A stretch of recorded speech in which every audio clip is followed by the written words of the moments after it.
Hi everyone, it's Allison from Fathom 5 Tarot, and I'm here for my last installment of the 31 Days of Tarot Challenge.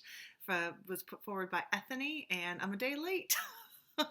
I thought I was going to do my last one last night, and it was going to work out perfectly, but oh well, what are you going to do? So I'm going to rip through prompts 28 to 31 today. So here we go. Prompt 28. Have I ever turned someone from a tarot non-believer into a tarot enthusiast? Nope. No, I have not. I don't really talk about it that much, and I don't have any sort of goal in trying to like convert people to anything. I do have an acquaintance who, well, actually, a couple acquaintances, friends who are really interested in it and what I do. But they came to me with that interest and asked me about it and that kind of thing. But I don't really have any interest in changing someone's views about it because it's so personal and what it does for me. So, nope, I have not. Okay, your top 5 underrated decks, and I don't have 5. When I was looking through my collection, I thought, well, there's ones I see less on social media, but I'm also not really on Instagram. Um, and some of them, like the Enema Mundi Tarot, where I don't see people using it a ton, and yet I know it's an Etsy bestseller, and I know lots of people love that deck, so I don't really think that qualifies. So I'm just gonna go with what I've seen the least, and see how that goes. I'm just gonna turn off my telephone. So I'm going to start with the Art Nouveau Tarot, and I hemmed and hawed about whether or not I would include this because I think maybe it's not underrated, maybe it's just unpopular, and I think there are some reasons why that might be. First of all, it's out of print. I happened to find this one for like $6 at a Value Village. I didn't realize it was out of print. I didn't know anything about it when I bought it. And it's quite pretty. It's a US Games deck. I don't know if there's a date on here. Yeah. Let me look at the book and just see. Game System, Stamford, Connecticut. 1989, and I guess maybe it only had one printing. The backs are really pretty. So this gold, perfectly reversible backs, and the whole thing, especially in the minors, is I put them in order for a specific reason. Is this sort of stained glass look, again more so in the minors than the majors. It does definitely have an 80s vibe and 80s feel. It's very pretty. And I mean that in every way. Like the women in it are pretty. The men in it are pretty. The colors are pretty. Which isn't always my bag. Oh, there's some, not in that card necessarily. There's some nudity in that deck, but look how gorgeous those people are. It's like Hollywood versions of peoples. That's actually the element that sort of kept me less interested in the Lumina Tarot. So that's the major. Let me show you the Death card. There's some majors I really like. Oh, I love the Strength card because we have sort of just a normal looking person, but the line, look at the tail curling around, and I love Strength cards as it is. Look at this funky Death card. Like dancing among the flowers. That's just cool. That's cool. I love this Tower card. I've never seen one quite like that before.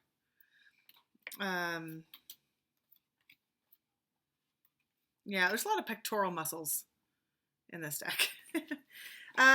So the other thing that's I think sort of neat about this deck is if you follow the major arcana suits, they really sort of tell a story. So I'm just going to use the swords as an example. I did put them all, and here's where you really see the sort of stained glass effect here.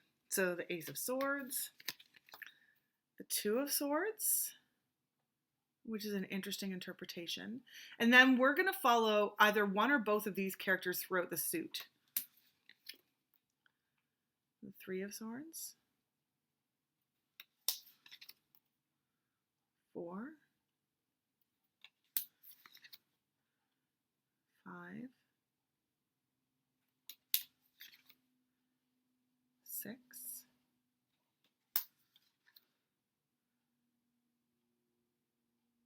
7. That one's almost got like a Jezebel Temptation vibe. A lot of this imagery, maybe because of the stained glass, is sort of quite Christian. 8, 9, 10. And then we get into different people for the page, the knight, the queen, and the king.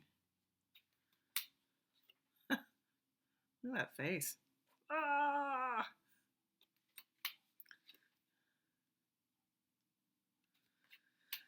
Not so much for the courts in this deck, but I do think it's interesting that you follow each of these characters. And then if you're to pick up, say, the cups, which is, you know, so the love, we've got a different pair of characters that we follow through.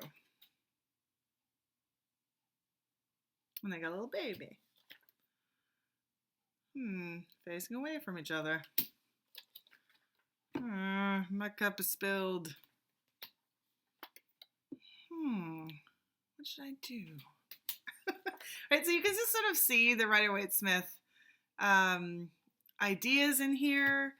And I don't know, it's kind of groovy. We'll follow this through. I won't do the courts maybe of this one, but 9, look at that happiness. And then, 10 with the baby, little family portrait in the cups. However, so it's cool. This deck is very white, very cis. I guess it's a deck of the 80s, but because you've got these couples sort of telling a story throughout the minors, it's really obvious in this deck. So maybe there's a great reason why I don't see it. And I actually, since I bought it, I haven't really used it except for to look at the artwork. So this might be one that I pass on. It just doesn't come off my shelf. So I felt weird including it in underrated because I think there's lots of reasons why people might not respond to that deck.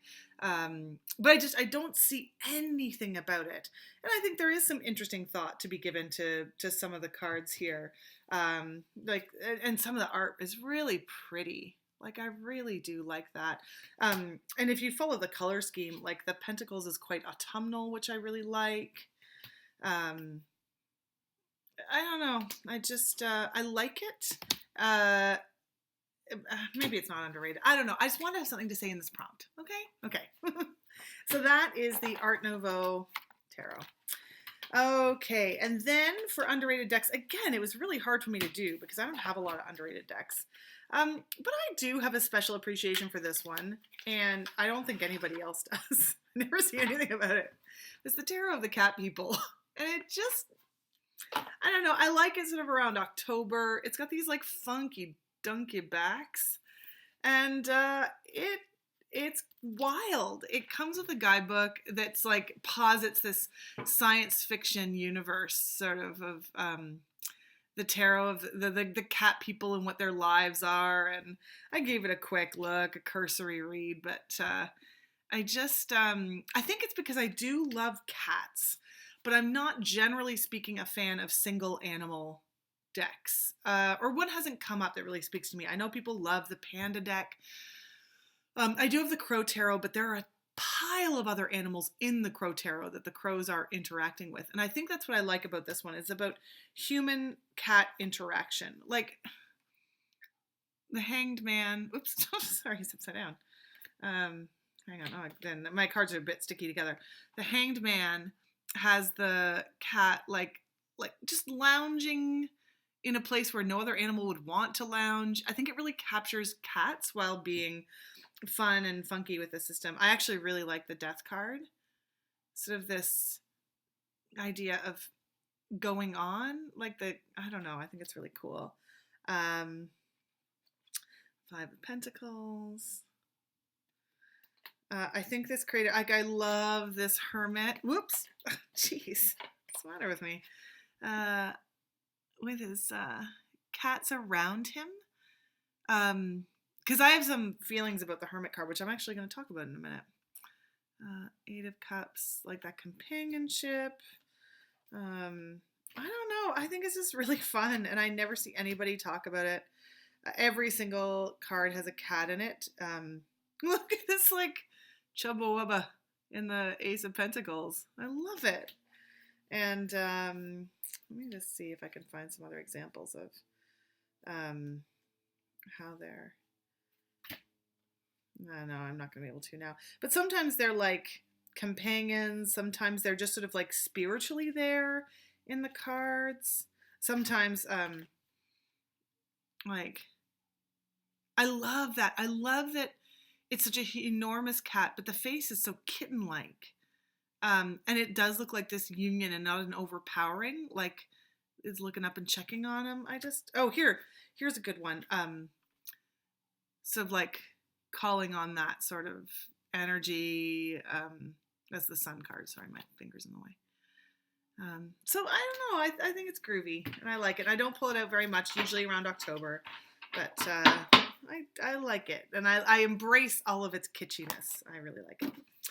Okay, I decided not to talk about the Halloween Tarot in this video by Kipling West because I talk about it all the time. I think it's one of the greatest tarot decks ever. I can't believe it doesn't get more love. Everyone who's watched my channel has heard me say this 1,000 times. So I did decide to pull out my Duck Soup Tricker Tarot. Again, this is only really one I pull out in October, but I think it's hilarious, and I never see people talking about it. It's this sort of kitschy vintage art that I just love. It's collagey, but it feels completely cohesive as a deck. There's some scary things in here. There's some adorable things in here. Mostly it's just great for a laugh. And maybe that's why it's wouldn't be considered an underrated deck, because it's quite niche. Like, unlike the Halloween Tarot, which I feel like I could read at any time, I don't have any desire really to look at this outside of October.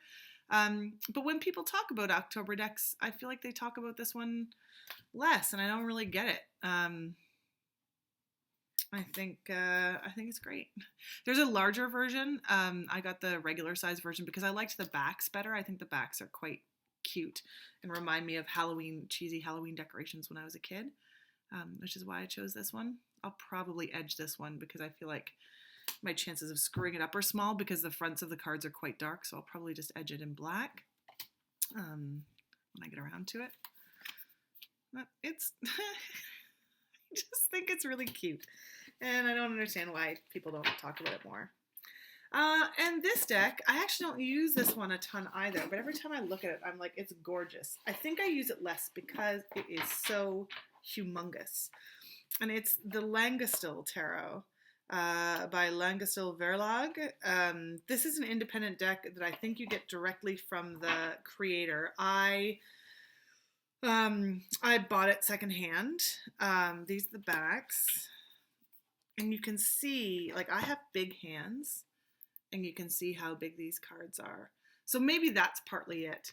But it's just beautifully rich and vibrant. Lots of color. It might be tough if you are not that familiar with the tarot because everything's very symbolic and close up. There's no titles on the cards. You just have to understand what the Roman numerals are and make that, or sort of get it from the illustrations. I did consider trimming this deck, and I still may, because the borders are huge, and I think it would really pop without the borders. I'm always just nervous. I would have to put the Roman numerals on, I think, and make some indication of the titles. And I just need to be very careful about where on each card I did that, and my handwriting is not great. So while some people do just a gorgeous job of that, I don't have a lot of confidence in my ability to do that. And I really like these like little depictions of the suits in that way. I think it's really cute. I'm just going to cut and go a little bit further here.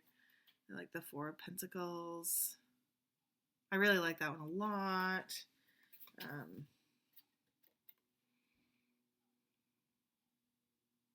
Like you can see the elements of the Rider-Waite-Smith in there. But I just nobody ever talks about it. I don't know. I think it's really groovy and cool and fun to look at in a good study deck, even if I don't really use it that much outside of that. So those are my all my underrated decks. I think I only had four because I think all the rest I have are pretty well regarded, and I see them around. And yeah, I guess I have similar taste to everybody else. What tarot card do you feel best represents you, and why? Oh, that's hard. It's hard. So it's just what I happen to feel today.